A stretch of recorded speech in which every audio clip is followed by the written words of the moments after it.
ہمیشہ سے یہی چلتا رہا ہے کہ جو ہار جاتا ہے تو وہ کہتے ہیں دھاندلی ہوتی ہے، جو جیت جاتا ہے وہ خاموش ہو جاتا ہے۔ شاید یہ پہلی دفعہ میں دیکھ رہا ہوں کہ جو ہارے ہیں انہوں نے تو برملا کہا ہے کہ دھاندلی ہوئی ہے، یہاں تو جیتے ہوئے کہہ رہے ہیں کہ دھاندلی ہوئی ہے۔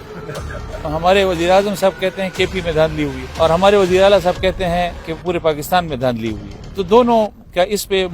موقف جو ہے وہ مشترک ہے۔ علی امین جو وزیر اعلیٰ ہیں اس وقت، ان کے خلاف ایک الیکشن کمیشن کو درخواست دی گئی ہے کہ وہ نااہلی کے حوالے سے، اگر کفیل بھائی نے اس حوالے سے الیکشن کمیشن میں درخواست جمع کرائی ہے اور وہ یہ سمجھتے ہیں کہ ہم کلیئر ہیں، تو پھر الیکشن کمیشن کو فیصلہ کرنا۔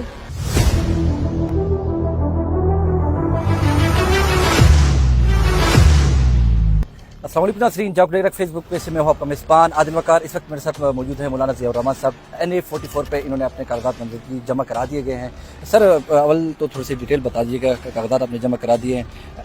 پچھلے الیکشن میں بھی آپ لوگوں نے لڑا، الزامات بھی لگائے، اور ہمیشہ سے یہی چلتا رہا ہے کہ جو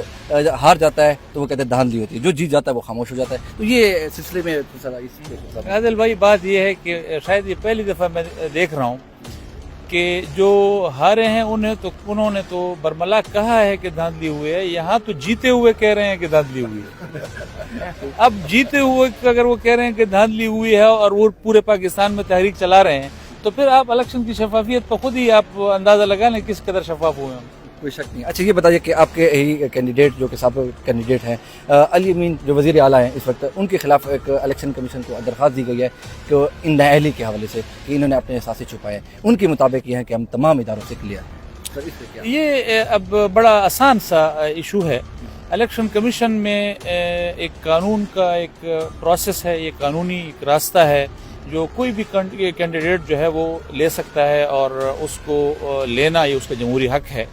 تو اگر کفیل بھائی نے اس حوالے سے الیکشن کمیشن میں درخواست جمع کرائی ہے اور وہ یہ سمجھتے ہیں کہ ہم کلیئر ہیں، تو پھر الیکشن کمیشن کو فیصلہ کرنا۔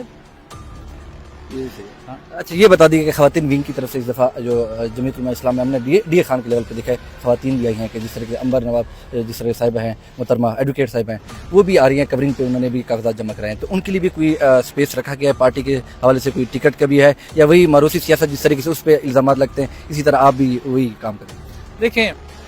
یہ تو آپ اپریشیٹ کریں نا، ایک جمہوری جماعت ہے جمعیت علماء اسلام کہ انہوں نے خواتین کو پارلیمنٹ میں بھی جس طرح ہمارے آئین میں ہے اس کے حساب سے نمائندگی دی ہے، اور یہاں بھی آپ ڈیرہ اسماعیل خان کی سطح پر بھی آپ دیکھیں کہ امبر نواز صاحبہ جو ہے انہوں نے اپنے کاغذات جمع کرائے ہیں اور جماعت سے باقاعدہ اس کی کنسنٹ لے کے جمع کرائے ہیں۔ جماعت کا اپنا ایک نظام ہے اس حوالے سے کہ انہوں نے فیصلہ کرنا ہے۔ اب ہم سمیت بہت ساروں نے جماعت کی طرف سے کاغذات جمع کرائے ہیں، میرے خیال میں جہاں تک میں نے آج پوچھا ہے تو کوئی 6-7 لوگوں نے تو کاغذات جمع کرائے ہیں کورنگ پہ ہوں یا اوریجنل ہوں، اس کا فیصلہ جو ہے وہ جماعت کرے گی کہ جس کے حوالے سے بھی کر لے گے تو باقی اس کو تسلیم کریں گے انشاءاللہ۔ تو ریزرو سیٹوں کے لیے کوئی رکھا گیا ہے ان کے لیے؟ ریزرو کا یہ ہے کہ آپ اگر الیکشن ایکٹ کو دیکھیں، پاکستان کا قانون دیکھیں، تو اس میں یہ ہے کہ قبل از الیکشن جو ہے وہ لسٹ جمع کرا دی جاتی ہے، اور وہ لسٹ اس وقت تک کارآمد رہتی ہے جب تک اس کا آخری بندہ اس میں سے جو ہے وہ پارلیمنٹ کا ممبر نہ بن جائے۔ تو وہ لسٹ ایگزاسٹ اگر ہو جائے اس صورت میں نئے لوگوں کو جو ہے اس کے نام لیے جاتے ہیں، جب تک وہ لسٹ موجود ہے اس میں آپ تھوڑی سی چینج بھی نہیں کر سکتے، تو وہ لسٹ چلتی رہے گی۔ ہمارے وزیر اعظم صاحب کہتے ہیں کے پی میں دھاندلی ہوئی ہے، اور ہمارے وزیر اعلیٰ صاحب کہتے ہیں کہ پورے پاکستان میں دھاندلی ہوئی ہے، تو دونوں کا اس پہ موقف جو ہے وہ مشترک ہے۔ تو اب جس کی مہربانی سے بھی وہ وہاں جا کر ان دو آئینی عہدوں پر بیٹھے ہیں، تو ان کی مہربانیاں ہی صحیح، لیکن کم از کم جب تک یہ نظام موجود ہے، بظاہر تو مجھے چلتا ہوا نظر نہیں آ رہا، لیکن جب تک موجود ہے تو ان کا ایک ورکنگ ریلیشن شپ ہے، چلتا رہے گا۔ جو لوگ ان کو لائے ہیں وہ چلواتے رہیں گے۔ سر لاسٹ کوسچن پبلکلی، اس وقت غیر اعلانی load shedding, force load shedding, اڈے کاٹے جا رہے ہیں، کوئی آواز اٹھانے کو تیار نہیں ہے، وزیر اعلیٰ کے اپنا ہی آبائی علاقہ ہے،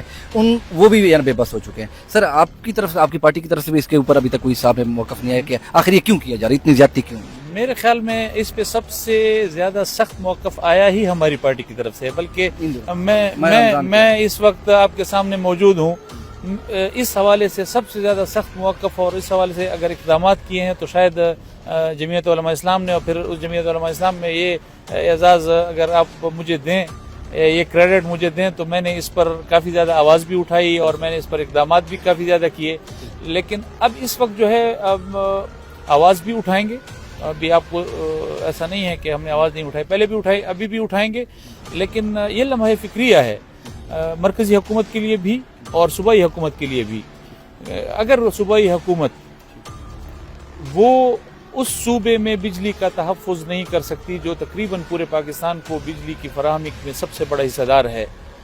تو پھر آپ اور وہ ہو بھی ڈیر اسماعیل خان سے اور یہ واویلا بھی ڈیر اسماعیل خان کے لوگ کر رہے ہوں اور یہاں 22 گھنٹے کی لوڈ شیڈنگ ہو رہی ہو اور اس حق کا جو ہے وہ دفاع نہ کر پا رہے ہوں، میرے خیال میں ایسے عہدے پہ بیٹھنے کا فائدہ نہیں ہے. اس سے بہتر ہے کہ وہ نہ بیٹھے.